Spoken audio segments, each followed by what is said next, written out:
All right, we are starting book 2. Um,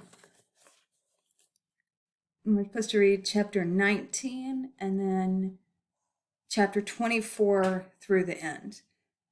So I want to just hit some highlights. There's a lot of information in here.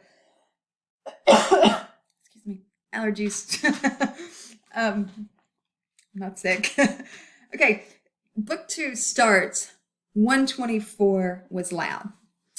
Book 1 had started 124 was spiteful, full of a baby's venom. And then we see that, the ghost for the first time, and then beloved come back as the ghost. And that section really focuses on beloved as the ghost of Setha's little girl. In book 2, beloved takes on a really different meaning in a lot of ways. And so it says 124 was loud. And Stampede, when he's coming to the house, 2 or 3 times he comes to the house to see if Seth is okay. And he hears voices. And when he hears those voices, we see there, and we also see it in some of the chapters that I didn't have you read, we see that beloved represents something else in this section. And so we're going to come back to that in just a second. But with her has come all of these voices. And Stampede can't really make them out. But we also, in this chapter, we see something more of Stampede. Really, what Morrison does in this novel is, with almost every character, she's giving a backstory to give that character a more whole, complete identity. So we see, in a couple of places, we see Stamp's backstory. And Stamp is a sneak. He is a conductor on the Underground Railroad, and it is his job, he has made it his work to help people out of slavery.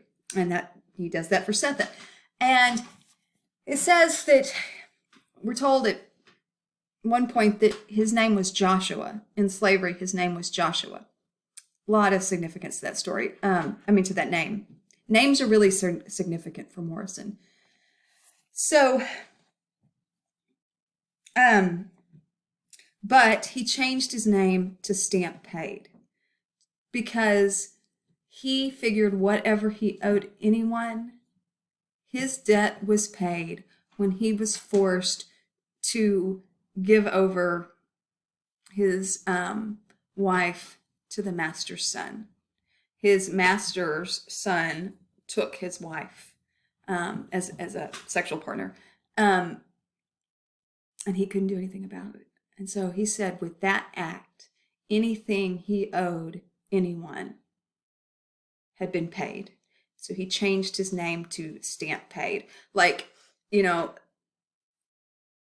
ages ago, when we got receipts, you might take a stamp, and once the bill has been paid, mark with a rubber stamp, mark the word paid on it. So that's his debt is paid.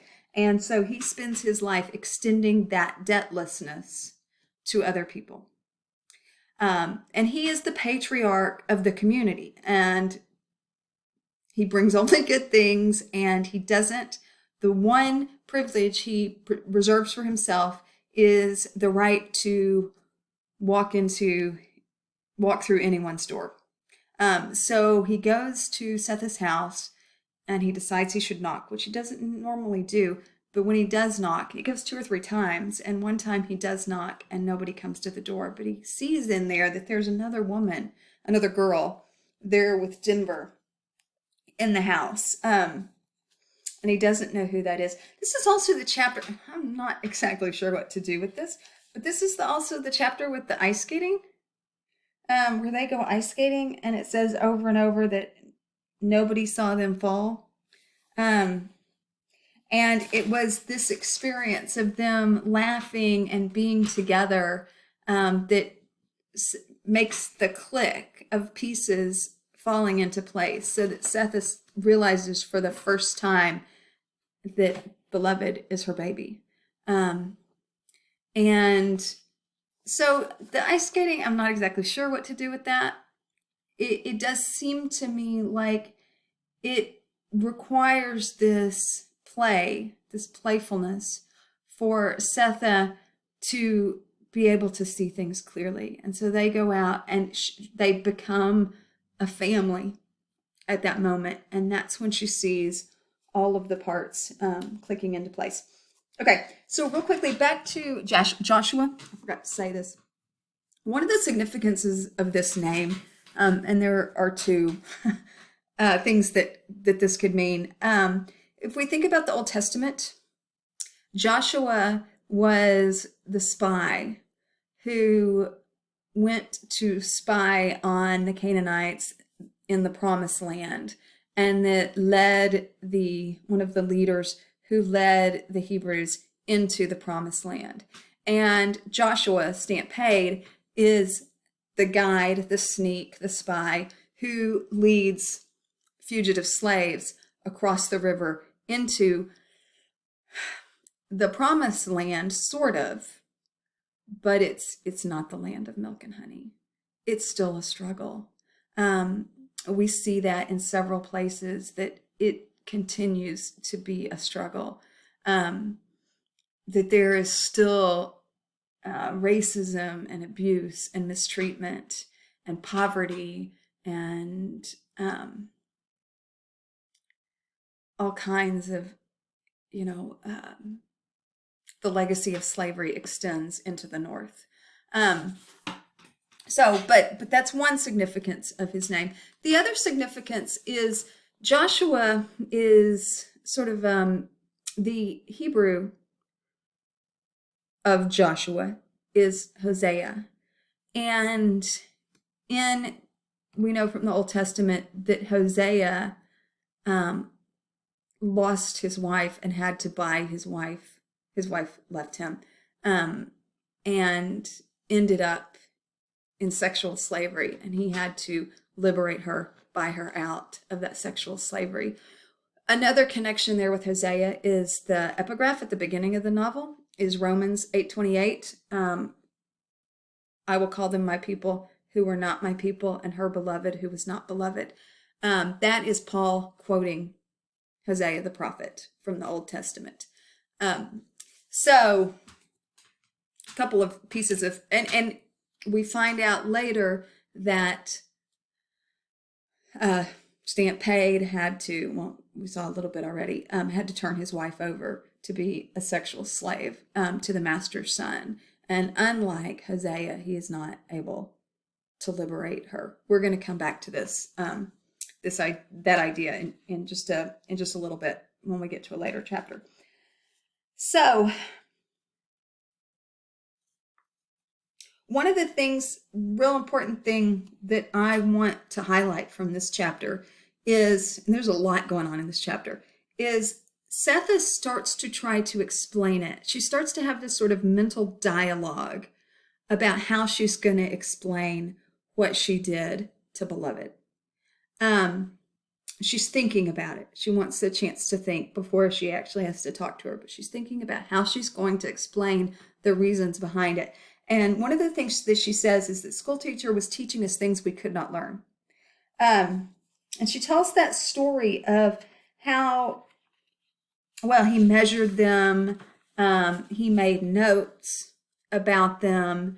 He is instructing his nephews, and he has them write Setha's human characteristics on one side of the page and her animal characteristics on the other, and match them up. And that's the thing. That is the thing. It's not the beating. She cannot allow her children to be seen as animals, to live a life where they are considered animal-like. And one of the things she says there is that her scalp got all tingly when she heard that. And we also saw that when Schoolteacher came to recapture her, she said she had these little hummingbird beaks. So we have that parallel, the same feeling of horror at the idea of being constructed as an animal. There's a scene in this section. It's an exchange between Schoolteacher and Sixo. And Schoolteacher asked Sixo if he killed that his pig. And he said, no, he didn't steal it. He said, did you kill it? Did you butcher it? Did you eat it? And Sixo said, yeah, I did all those things. He said, and you're telling me you didn't steal it? He said, I feed the crops. If I feed the land, it gives you more crops. If I feed Sixo, I give you more work. So I'm enriching your property. And the narrator says, clever, but Schoolteacher beat him anyway because definitions belong to the definer and not the defined. The people in power get to create the identity of these of these slaves. And Zetha can't let that happen to her children. So, okay, I'm going to stop this. Sorry, this software has a time limit on the free version, and so I've got to kind of break things up. That's why there are so many, but it's probably easier to have it broken up than if I had just one long video.